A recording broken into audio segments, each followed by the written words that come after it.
দেয়, মানে তার পেটে ছুরি ঢুকিয়ে দেয় ও ভিরেশকে মারাত্মকভাবে আহত করে। তৎক্ষণাৎ ফানি তুলিকার বগিতে আসে ও তার বাবাকে মারধর করে।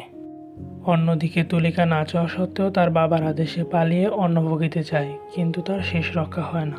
তুলিকা নিজেকে বাঁচাতে ফানিকে কয়েকবার ছুরি আঘাত করে, কিন্তু শেষে ফানি তুলিকার পেটে ছুরি ঢুকিয়ে দেয়। আর এই দৃশ্য সবই পাশের বগি থেকে অমৃত দেখছিল।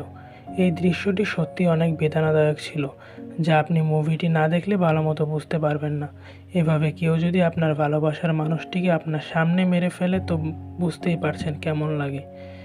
ফানি তুলিকাকে কয়েকবার ছুরি আঘাত করে ও ট্রেন থেকে ফেলে দেয়। আর অন্যদিকে অমৃত সহ তার বন্ধুর অবস্থাও খারাপ। আর এখানেই শুরু হয় আসল খেলার। তারপর অমৃত তুলিকার রক্ত মিশ্রিত হাতের ছাপা দেখে তার পুরনো স্মৃতি মনে পড়ে ও আমরা অন্যরকম এক অমৃতকে দেখতে পাই, যার মনে এখন কোনো ভয় নেই। তখনই অমৃত তার আশেপাশে